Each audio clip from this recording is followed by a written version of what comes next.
Hello दोस्तों, स्वागत है आपका हमारे channel home science future point पर। आज दोस्तों पुनः मैं हिंदी के अंतर्गत एक लाजवाब ट्रिक के साथ आया हुआ हूं और आज के लेक्चर में मैं दोस्तों समास को पहचानने का एक लाजवाब सा ट्रिक बताने वाला हूं दोस्तों।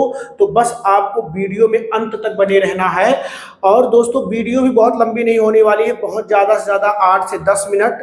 तो चलिए दोस्तों सेशन की शुरुआत करते हैं। समास क्या होता है? दो या दो से अधिक सार्थक शब्दों के मेल से बने जो नए शब्द होते हैं उन्हीं को आप बेसिकली कह सकते हैं समास। ठीक है, या दोस्तों आप जनरल भाषा में कह सकते हैं। जैसे आपने एक शब्द सुना होगा, एक वाक्य का पार्ट है, वाक्यांश है, जैसे कि कह सकते हैं कि रोग से मुक्त। आपने क्या किया, इसमें से को हटा दिया, से को गायब कर दीजिए, तो क्या हो जाएगा? रोग मुक्त। अर्थात किसी भी वाक्यांश को कंप्रेस कर देना या छोटा कर देना ही क्या कहलाता है? समास कहलाता है। तो दोस्तों यहाँ पर दूसरा प्रश्न ये है कि समास के कितने भेद होते हैं? तो दोस्तों समास के कुल मिला के सिर्फ 6 भेद होते हैं। कौन कौन से हैं? अव्ययी भाव समास, तत्पुरुष समास, कर्मधारय समास, द्विगु समास, द्वंद्व समास और बहुब्रीहि समास। और दोस्तों तत्पुरुष के अंतर्गत भी जो है कई टाइप के समास होते हैं, तो हम उसको जब तत्पुरुष बताएंगे अभी तो वहां पर हम डिफाइन कर देंगे।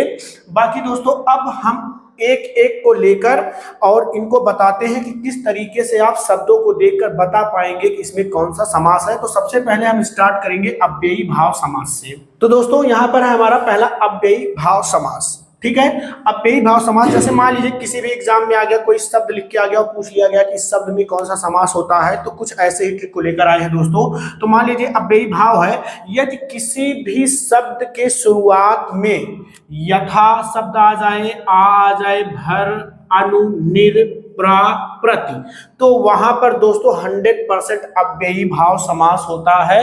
उदाहरण के तौर पर देखिए, जैसे प्रतिदिन, तो प्रति में देखिए, प्रतिदिन में देखिए प्रति आया, तो हमने यहाँ पर देखिए बताया प्रति आ जाए। आजन्मा में देखिए आ गया, यथा संभव में यथा आ गया, देखिए हमने यहाँ पर लिखा है। इस तरीके से बहुत सारे ऐसे शब्द होते हैं या एग्जाम में आ जाते हैं इस टाइप से शब्द।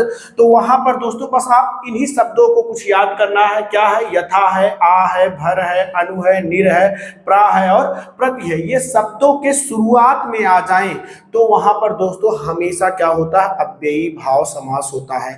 दोस्तों आप सोच रहे होंगे कि जैसे समास का लेक्चर जो होता है बेसिकली वाकई में देखा जाए तो इसको जो है 1 घंटे 2 घंटे में पढ़ा के जब कंप्लीटली खत्म किया जाता है तो जाके वहां पर पूरा क्लियर होता है। लेकिन ये जो हम छोटे छोटे ट्रिक लेकर आ रहे हैं, इससे दोस्तों क्या होता है, जैसे एग्जाम के पहले सेंटर में आप इंटरव्यू लेने वाले हैं और वहां पर आपके दिमाग में आ गया कि एक बार यार समास मुझको पढ़ लेना चाहिए, तो बस वहां पर आए और आपने 10 से 15 मिनट में एक बार क्या किया, समास को रिवाइज कर लिया। तो ये है।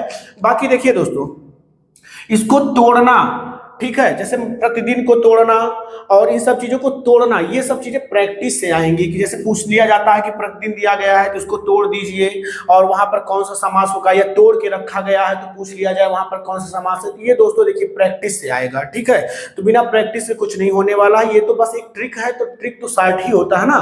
तो चलिए दोस्तों अगले पे चलते हैं। देखिए दोस्तों दूसरा है तत्पुरुष समास। अब तत्पुरुष समास में आपको क्या करना है, इनको याद करना है बस। किनको? का, की, के लिए, में, पर, से। अगर ये आपको दिखे किसी भी शब्द में तो आप वहां पर क्या कह सकते हैं कि यहाँ पर आंख बंद करके बता दो वहां पर तत्पुरुष समास है। लेकिन एक चीज मैं आपको बताना चाहूंगा कि यहाँ पर शब्द में आपको डायरेक्ट ये नहीं दिखेंगे। जैसे हमने यहाँ पर बताया बेभाव में कि यथा शब्द के पहले आ रहा था तो यथा आपको दिखा यहाँ पर, लेकिन इसमें क्या होगा कि जो भी शब्द लिखा रहेगा उस शब्द में आपको डायरेक्ट रूप से ये नहीं सब कुछ दिखेंगे। जैसे का है, की है, के लिए है, में है, पर है, से है, ये नहीं दिखेंगे आपको। जैसे अभी हमने आपको बताया था ना कि रोग से मुक्त, तो उसको हमने कहा था छोटा कर दीजिए तो रोग मुक्त हो जाएगा। उसी तरीके से इसमें जो शब्द लिखे रहेंगे आप उसे छोटा नहीं कर देना है, थोड़ा लंबा कर देना है। जैसे देखिए हमने कहा चिड़ी मार, अर्थात चिड़ी को मारने वाला। क्या है? चिड़ी को मारने वाला। तो यहां पर देखिए को, चिड़ी को मारने वाला, को है कि नहीं? यहां पर देखिए का, की, ये दोस्तों को है। ठीक है, का, की, को के लिए। दूसरा है देखिए रोग मुक्त। तो यहां पर जब आप से और थोड़ा सा लंबा करेंगे तो क्या हो जाएगा? रोग से मुक्त। तो देखिए से दिखा इसमें, यहाँ पर देखिए से है गौशाला अर्थात गो के लिए शाला, गो देखिए गो के लिए शाला, तो यहाँ पर देखिए के लिए दिखा, तो यहाँ पर के लिए दिखा। तो इस तरीके से तत्पुरुष समाज में बस भैया आपको इतना ध्यान देना है कि यहाँ पर जो शब्द लिखा रहेगा उस शब्द को थोड़ा सा फैलाएंगे, फैलाने से जो हमने यहाँ पर बताया वो आपको उसके बीच में दिखने लगेगा, तो वहां पर तत्पुरुष समाज हो जाएगा। चलिए अगले समास पर चलते हैं। तीसरा समास हमारा है कर्मधारय, और इसमें क्या होगा, इसमें आपको दो चीजें देखना है, जो और के समान, अर्थात जहां पर ये ध्वनियां आपको प्रतीत हो कि ये ध्वनियां पैदा हो रही हैं, वहां पर क्या होगा, कर्मधारय समास होगा। जैसे क्या है, महापुरुष, तो अगर इसको हम तोड़ें तो यहां पर हमें है जो की ध्वनि दिखाई देगी। जैसे महापुरुष, महान है जो पुरुष, उसी को हम क्या कहते हैं, महापुरुष। तो देखिए है जो की ध्वनि आ रही है कि नहीं। उसके बाद चरण कमल, कमल के समान है चरण, इसको क्या कहेंगे, कमल के समान है चरण, कमल के समान, या है हटा दिए, कमल के समान चरण जिसके हैं उसे हम क्या कहते हैं, चरण कमल कहते हैं। तो यहाँ पर देखिए क्या के समान की ध्वनि आई, तो बस यहाँ पर आपके साथ में जो भी शब्द लिखा रहेगा उस शब्द में जब आपको है जो या के समान की ध्वनियां आती हुई प्रतीत होंगी तो वहां पर क्या हो जाएगा, कर्मधारय समास हो जाएगा।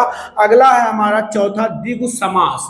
तो द्विगु समास में क्या होगा दोस्तों, यहाँ पर प्रथम पद मतलब आपने किसी शब्द को तोड़ा तो उसमें दो पद होंगे, एक प्रथम पद होगा, एक उत्तर पद अर्थात बाद वाला होगा। तो इसमें जो प्रथम पद होगा वो कैसा होगा, संख्यावाचक होगा। संख्यावाचक का क्या मतलब है, जैसे देखिए यहाँ पर हमने कुछ उदाहरण लिया है, जैसे दोपहर, दोपहर आप कहते हैं ना दोपहर, तो इसमें क्या होता है, दोपहर, दोपहर अर्थात दो, दो जो है ये एक संख्या है, ठीक है। ऐसे देखिए तिरंगा, तीन रंग होता है तिरंगा, तो तीन, तीन आया इसमें, तो संख्या है तीन। इसके बाद नवरात्र, अर्थात नवरात्र मतलब देखिए नौ, नौ मतलब आप अगर नौ को देखें तो इसको जो है अंकों में हम क्या कहेंगे, नौ कहते हैं ना, नौ, नाइन, ठीक है।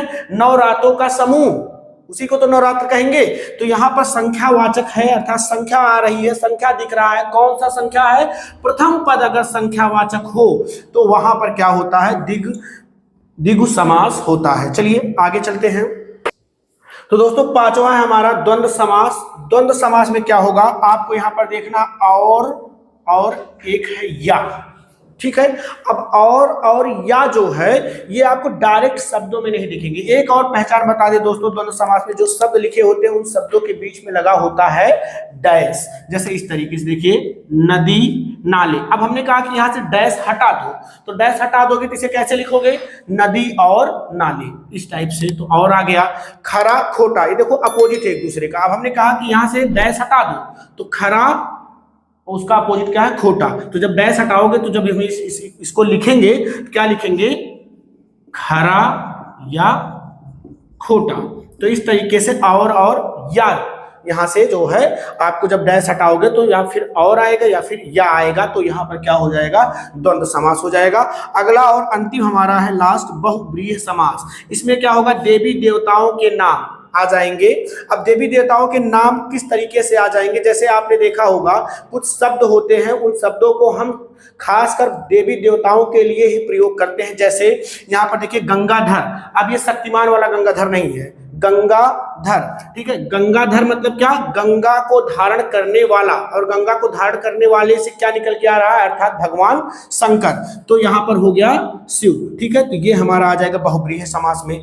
फिर उसके बाद देखिए दशानन। अब यहां से एक चीज और देखिएगा, दशानन में यहां पर 10 अर्थात अंक वाला नहीं यहाँ पर मैटर है, यहाँ पर क्या है, दशानन अर्थात पर्टिकुलर किसी व्यक्ति को जो है प्राचीन समय में दशानन के नाम से जाना जाता था, अर्थात रावण, ठीक है। तो इससे तात्पर्य निकाल रहा है कि दशानन मतलब क्या है, रावण है। तो इस तरीके से यहाँ पर हो जाएगा बहुव्रीहि, ठीक है। इसके बाद है घनानंद, ठीक है। तो यहाँ पर घनानंद अर्थात भगवान कृष्ण के लिए ये शब्द यूज किया जाता है, तो वहां पर जो है घनानंद यूज कहा जाता है भगवान श्री कृष्ण को।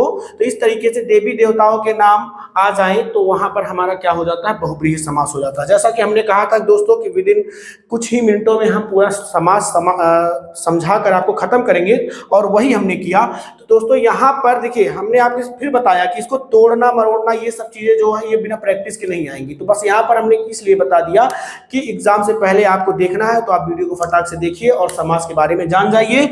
और कभी कभी एग्जाम में ऐसे प्रश्न आ जाते हैं कि वहां पर शब्द दिया रहता है, पूछ लेता है। जैसे मान लीजिए यही आ गया, पूछ लिया कि गंगाधर में कौन सा समास है, उसमें आ गया बहुब्रीहि, द्वंद्व, द्विगु, कर्मधारय। तो फिर हमने आपको बता दिया तरीका, तो फिर आप वहां पर क्या करेंगे, वहां पर बहुब्रीहि समास को ऑप्शन करेक्ट कर लेंगे। तो इस तरीके से दोस्तों हम और सारे ट्रिक लेकर आएंगे। यदि आप हमसे जुड़े नहीं है तो जुड़ जाइए, और सेशन अच्छा लगा हो तो लाइक कर दीजिए, शेयर कर दीजिए। Thank you.